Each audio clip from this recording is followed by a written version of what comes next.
श्री महाप्रज्ञ गुरवे नमः। ओम श्री महाप्रज्ञ गुरवे नमः। हर आदमी विकास करना चाहता है, सुखी रहना चाहता है। कोई भी पिछड़ा हुआ रहना नहीं चाहता और दुखी रहना भी नहीं चाहता।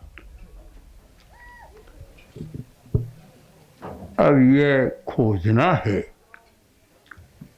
कि आदमी सुखी कैसे बन सकता है, दुख को कैसे दूर कर सकता है, और यह भी खोजना है कि अपने पिछड़ेपन को कैसे मिटा सकता है और विकास कैसे कर सकता है। जब तक रास्ता सही नहीं मिल जाए तब तक आदमी अपने गंतव्य तक, मंजिल तक पहुंच नहीं सकता।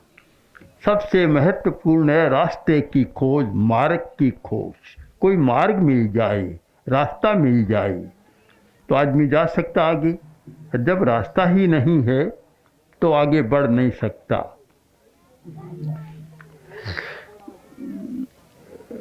विकास का पहला रास्ता है अज्ञान को दूर करना।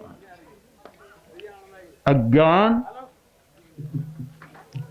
मिटे, अज्ञान दूर हो तो आदमी विकास कर सकता है। अज्ञान और ज्ञान, आज ये दो शब्द मीमांसनीय बन गई।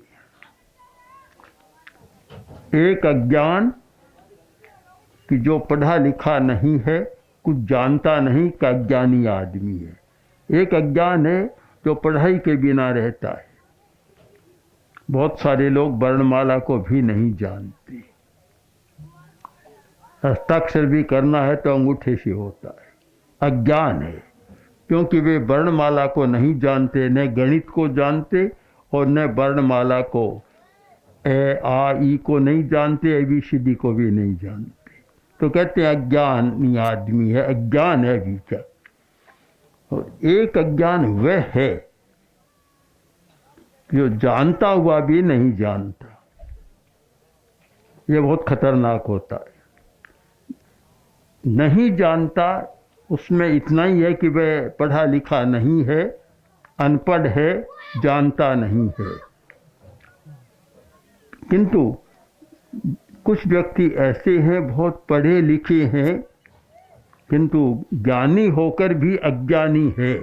जहाँ चरित्र का पक्ष है, मानवता का पक्ष है, नैतिकता का पक्ष है, वहाँ पढ़ा लिखा आदमी जानता हुआ भी अन्याय करता है, शोषण करता है, दूसरों को सताता है, दूसरों के साथ क्रूर व्यवहार करता है।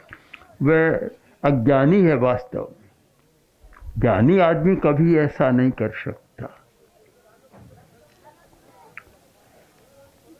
कोई धनी आदमी था किंतु क्रूर बहुत था। यह ब्याज का धंधा या रुपयों का लेन देन काम करता था, पर क्रूर था। क्रूरता, करुणा, जिस आदमी में करुणा है वह चाहे धनी हो निर्धन हो, अच्छा आदमी होता है। जिसमें करुणा नहीं, संवेदनशीलता नहीं, दूसरे के सुख दुख पर विचार नहीं करता, वह क्रूर आदमी होता है। और वह पढ़ा लिखा होकर भी कोई अच्छा आदमी हो नहीं सकता और बन भी नहीं सकता। आदमी को अच्छा बनाती है उसकी संवेदनशीलता, करुणा, मानवीय दृष्टिकोण, और उसमें यह वृत्ति जागे कि जैसा सुख दुख मुझे होता है वैसा सामने वाले व्यक्ति को भी होता है। तो मैं अपनी ओर से किसी को दुखी न बनाऊं, इतना सा ज्ञान हो जाए तो मैं समझता हूँ कि बिना पढ़ा भी पढ़ा आदमी विद्वान आदमी बन सकता है। आज की भाषा को स्पष्ट करूं तो कहना चाहिए कि स्कूली ज्ञान तो बहुत बढ़ा है, किंतु आत्मक ज्ञान घट रहा है। इसलिए पढ़े लिखे लोग भी अन्याय करने में संकोच नहीं कर रहे। और मेरा तो ये मानना है कि ये बड़े बड़े अपराध, बड़े बड़े घोटाले, बड़े बड़े अन्याय और बड़े बड़े शोषण है, अनपढ़ आदमी बेचारे कर ही नहीं सकते। ये तो बहुत पढ़े लिखे लोग ही कर रहे हैं सारा का सारा, क्योंकि पुस्तकों का ज्ञान या बौद्धिक विकास तो हो गया, पर आत्मक ज्ञान उनके पास नहीं है। दूसरे को अपने समान समझने का ज्ञान, यह सबसे बड़ा ज्ञान है, वह नहीं है। तो कोई ऐसा आदमी था, धनी तो था, पढ़ा लिखा भी रहा होगा, पर आत्मक ज्ञान नहीं था। वह अपने गांव के लोगों के साथ, किसानों के साथ बहुत क्रूर व्यवहार करता था। एक दिन एक किसान गांव का आया, लेखा जोखा कर रहा था। तो पुराने जमाने में बरू की कलम होती, लिखते और जब लिखना बंद करते तो कलम को कान में टांग लेते। ये पुरानी प्रथा थी। आजकल तो बॉल पेन पॉकेट में मिलेगा, पर उस समय नहीं था ये। तो कलम नीचे गिरी और वह गांव का किसान बोला कि शेठ साहब आपकी छुरी नीचे गिर गई। तो बोला कि तुम गांव का मूर्ख आदमी है, जानता ही नहीं, ये छुरी नहीं, ये तो कलम है, छुरी नहीं है। बोला मुझे तो पता नहीं शेठ साहब, हमारे गले पर तो यही चलती। मैं समझ, जब तक आत्मक ज्ञान नहीं होता दूसरे के साथ न्याय नहीं कर सकता। मैं जब सुनता हूँ, पढ़ता भी हूँ कि बहुत सारे किसान कर्ज से दबे होने के कारण आत्महत्या करते। महाराष्ट्र में बहुत हुआ, आंध्रा में बहुत चला पहले, फिर महाराष्ट्र में चला, और प्रांतों में भी, पंजाब में भी हुआ, हरियाणा में भी शायद हो जाता है। ऐसा क्यों होता है कि उनके साथ करुणापूर्ण व्यवहार नहीं होता। अब सरकार को तो हम कैसे कहें कि एक आदमी को तो कह सकते हैं भी तुम क्रूरता को छोड़ो और करुणा को अपनाओ, किंतु सरकार तो जड़वत यंत्रवत चलती है, वहाँ कोई एक आदमी होता नहीं है। किसे कहा जाए कि करुणा और क्रूरता बड़ी समस्या है। किंतु आप लोग निश्चित माने कि कोई कम पढ़ा लिखा हो वह उतना खतरनाक नहीं है जितना खतरनाक वह होता है कि पढ़ा लिखा होकर भी क्रूरता का व्यवहार करता है, दूसरों के साथ क्रूरतापूर्ण व्यवहार करता है। वह आदमी बहुत खतरनाक होता है। तो पहली पहचान अच्छे आदमी की है कि क्रूरतापूर्ण व्यवहार न हो, करुणा जागे, करुणा की चेतना जागे। अहिंसा यात्रा का उद्देश्य यही रहा कि हम हर आदमी को समझा सके कि तुम क्रूरता नहीं है तो अच्छी बात, और अगर क्रूरता है तो उसे छोड़ो, दूसरों के साथ करुणापूर्ण व्यवहार करो। सबसे पहली बात तो है कि अपने घर में करुणापूर्ण व्यवहार करो। आज पति का पत्नी के साथ करुणापूर्ण व्यवहार नहीं है, और पत्नी का पति के प्रति नहीं है करुणापूर्ण व्यवहार, और इसीलिए तलाक की संख्या बढ़ती जा रही है। भाई भाई का परस्पर में नहीं है।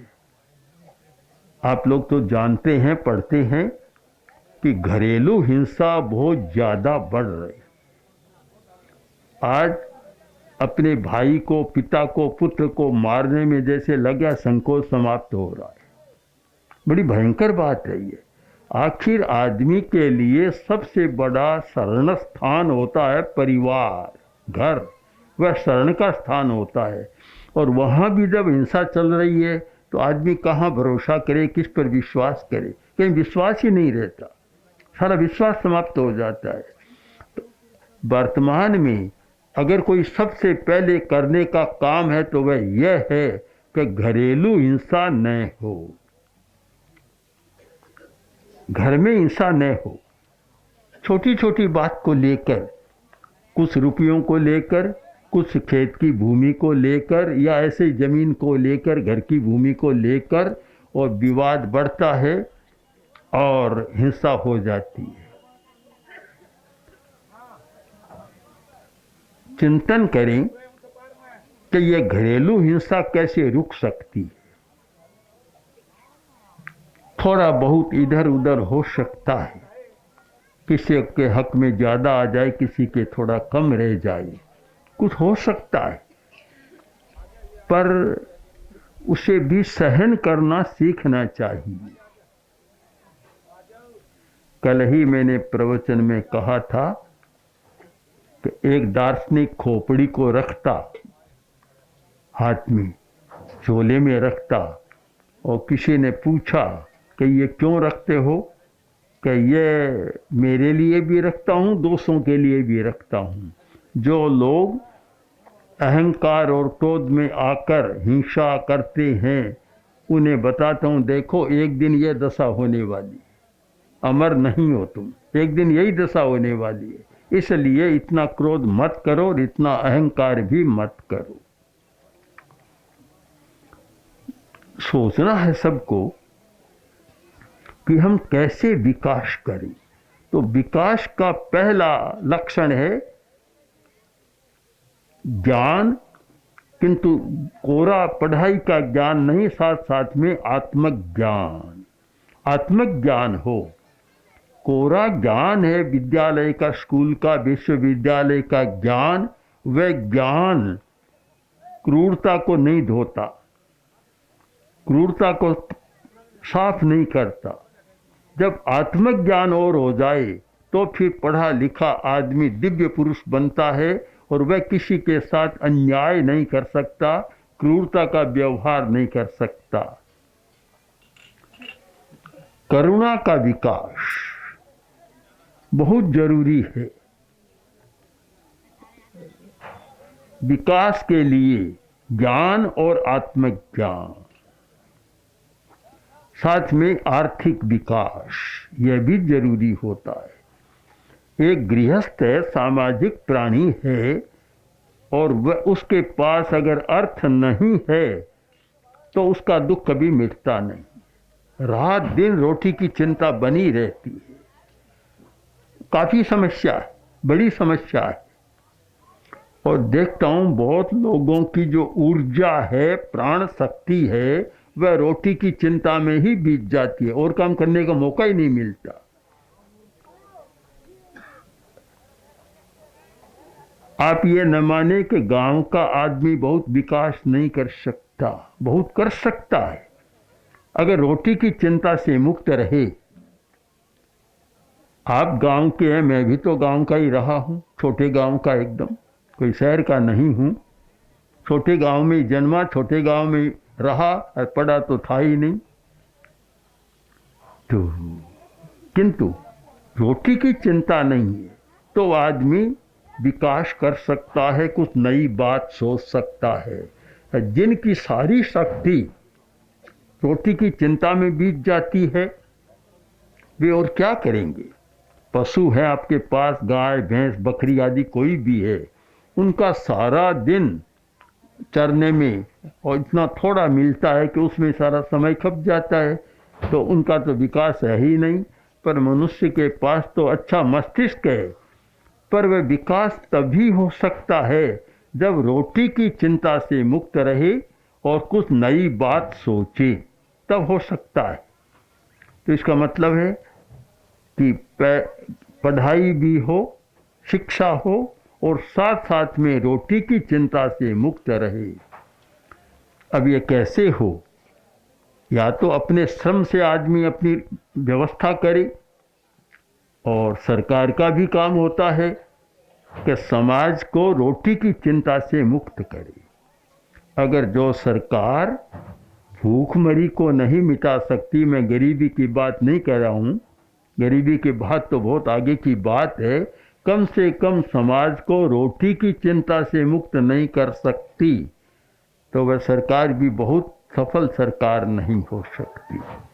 वही सरकार, वही शासन या वही जो सारे तंत्र जितने हैं, पंचायत और कुछ भी हो, चाहे सारे तंत्र हैं, वे समाज को, अपने गांव को, अपने गांव में रहने वाले लोगों को रोटी की चिंता से मुक्त कर सके तो फिर वे एक सफल सरकार, सफल तंत्र होता है। तो एक बात विकास के लिए जरूरी है शिक्षा और भोजन की सुलभता, तब आदमी विकास कर सकता है। सुखी जीवन के लिए जरूरी है आवेश पर नियंत्रण। जब आवेश पर नियंत्रण नहीं होता, गुस्से पर नियंत्रण नहीं होता, तो फिर समस्या होती है। और एक तो आवेश है, आवेश का नशा, क्रोध का नशा, और दूसरा मिल जाता है शराब का नशा, तब तो फिर कहना ही क्या, तब तो कुछ सूझता नहीं है। हर आदमी सोचे कि सबसे पहले जीवन अच्छा चलाने के लिए शिक्षा, पढ़ाई, रोटी, मकान, कपड़ा, दवा, इनकी ज़रूरत है। शराब का नंबर ही नहीं आता है। और वही पैसा, धन अगर शराब में खर्च होता है तो फिर न तो मकान अच्छा होता, न कपड़े अच्छे होते, न चिकित्सा अच्छी होती, कुछ भी नहीं होता। आदमी अधर में लटका रह जाता है। गुजरात के एक संत हुए हैं रविशंकर महाराज, बहुत प्रसिद्ध संत हुए हैं। अभी अभी आचार्य तुलसी के साथ भी उनका हमारे साथ गहरा संपर्क था, और जिन्होंने गुजरात राज्य का उद्घाटन किया था और बड़े मान्य थे सब में। एक बार गांव में गए, गांव की शाला में, पाठशाला में अध्यापकों को संबोधित कर रहे थे, तो अध्यापकों ने शिकायत की कि महाराज जी, हमारा शिक्षा तो कर रहे हैं पर हमारा वेतन बहुत कम है, वेतन नहीं बढ़ रहा है, हमारे लिए कठिनाई है। तो रविशंकर महाराज ने कहा कि वेतन बढ़ाने की बात तो मैं सरकार से कहूँगा, करूँगा, पर अभी अभी मैं 100 रुपये का वेतन तो मैं बढ़ा सकता हूँ। बहुत खुश हुए सब, 100 रुपये का वेतन बढ़ जाए। उस जमाने में आज से 50, 60, 70 वर्ष पहले बहुत खुश थे। कहा महाराज बढ़ा दीजिए कि देखो तुम बीड़ी सिगरेट पीते हो, पीते हैं, रुपये का खर्च 100-200 रुपया खर्च हो जाता है, उसे बंद करो तो 100 रुपये का वेतन तो तुम्हारा बढ़ गया, और सरकार से बात करूँगा। आप स्वयं सोचे कि एक गरीब आदमी, पहले तो गरीब है, पूरा कपड़ा भी नहीं मिलता, पूरी रोटी की भी चिंता, मकान भी अच्छा नहीं होता, और सब समस्याएं हैं, बच्चों की पढ़ाई पर भी ध्यान नहीं, और चिकित्सा पर भी पूरा रुपया खर्च नहीं कर सकता दवा पर, और दिन का 50-100 रुपया शराब में खर्च कर देता है। ये समझदारी तो नहीं मानी जा सकती। एक अमीर आदमी जिसके पास करोड़ों का धन है, वह अगर शराब में खर्च करे तो इतना समझ में आता है कि रुपए की कमी नहीं, दिमाग तो उसका भी खराब होगा, बिल्कुल खराब हो जाएगा, पर वह रुपए की कमी नहीं। पर गरीब आदमी तो दोहरी मार को सहन करता है, एक और तो रुपये की कमी के कारण कठिनाई, दूसरी ओर मन भी पागल बनता है। इसलिए जिनको विकास करना है, सफल होना है, आगे बढ़ना है, उन्हें इन समस्याओं पर गहरा विचार करना चाहिए कि मेरा भोजन कैसा हो, मैं क्या खाऊं, क्या नहीं खाऊं, क्या पीऊं, क्या नहीं पीऊं। इन प्रश्नों पर विचार करे तो फिर वह आगे बढ़ सकता है। मुझे नहीं पता कि आप लोग इतने बैठे हैं, शराब का संकल्प किए हुए हैं, नशे का, या नशा चल भी रहा है? गांव में भी चलता है क्या? चुनाव के समय तो खूब बोतलें चलती है, ये तो मुझे मालूम है। जब जब चुनाव आता है तब शराब और शराब बेचने वालों का भी खूब काम बनता है और उस समय खूब बिक्री बढ़ जाती है। पर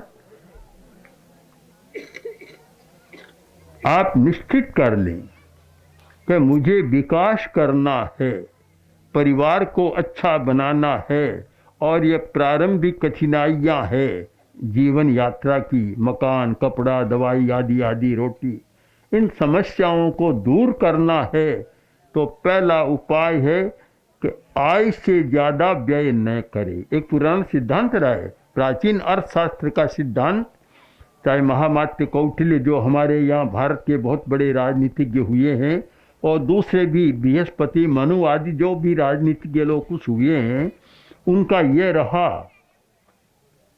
बृहस्पति शुक्र का, कि आय से ज़्यादा व्यय नहीं करना चाहिए। सुख से वह जी सकता है जो आयोचितम व्ययं कुर्यात्, आय को देखकर व्यय करता है। आय तो है 100 रुपये की, खर्च करता है 200 रुपया, तो वह कर्ज से दबता है, नीचे जाता है, दुखी रहता है। जितनी आय हो उसमें अपना काम चलाए। अब शराब पीने वाला ये नहीं सोच सकता कि आय के अनुपात में व्यय करना चाहिए, बड़ी कठिनाई है। आचार्य तुलसी ने दक्षिण भारत की यात्रा की। दक्षिण भारत एक बहुत ही सजग प्रदेश है, सजल प्रदेश है, उपजाऊ है, बहुत व्यापार धंधा है, आज भी वहाँ बहुत धन बढ़ रहा है। तो फिर हमने देखा, जब हम मद्रास गए, चेन्नई, देखा कि गांव में लोग बहुत गरीब है। तो हमने पूछा कि यहाँ क्या पैदावार कम है क्या, किसानों को, मजदूरों को कम मिलता है क्या? तो कहा मजदूरों को अच्छी मजदूरी मिलती है, यहाँ बहुत अच्छी मिलती है। तो फिर इतने गरीब क्यों? तो वहाँ के लोगों ने बताया कि 3 शकार गरीब बनाए हुए, शराब, सिगरेट और सिनेमा। इसके कारण कि आज एक आदमी घर में 4 है, चारों को ही 100 रुपया मजदूरी, 200 रुपया मजदूरी मिल जाती है। पर शाम के समय शराब में और सिनेमा का बड़ा शौकीन है। आपके यहाँ तो यहाँ नहीं है, तो यहाँ पंडाल में सिनेमा चलता है, वहाँ तो झोंपड़ियों में सिनेमा चलता था, उस समय चलता था। सिनेमा और सिगरेट साफ कर देते हैं, और सुबह नाश्ते करने को भी नहीं रहता, इसीलिए वहाँ वे गिरवी की दुकानें चलती है। यानी सुबह जाकर और दुकान में गिरवी रख दो, अडाने रख दो, अपनी घड़ी रख दो, कमीज रख दो, चश्मा रख दो, निकर भी रख दो, कुछ भी रख दो बोले, और फिर पैसा लो, नाश्ता करो, और फिर कमाओ और चुकाओ। ये चलता है। ये दशा समाज की क्यों है? कि नशे के कारण। नशा और गुस्सा ये दोनों इतने खतरनाक है, तो आदमी को आगे नहीं आने देते। जो धनवान नहीं है उनको तो आगे इसलिए नहीं आने देते कि उनको रोटी की समस्या हो जाती है, रुपया खर्च ज़्यादा होता है। और धनवान भी जो नशा करते हैं तो उनके भी समस्या कैसी होती है, ये मुझे बताने की ज़रूरत नहीं। 1, 2, 3 वर्ष के बड़े लोगों की घटनाओं को आप पढ़े कि उनकी क्या हालत हुई है सारी। कहीं भी बुराई अच्छी ही नहीं होती। इसलिए आप लोग चिंतन करें कि हमें सुखी जीवन जीना है, विकास का जीवन जीना है, तो विकास के रास्ते को अपनाना होगा। रास्ता आपका अच्छा हो, विकास का रास्ता हो। ओम श्री महाप्रज्ञ गुरवे नमः। गुरवे नमः, गुरवे नमः। ओम श्री महाप्रज्ञ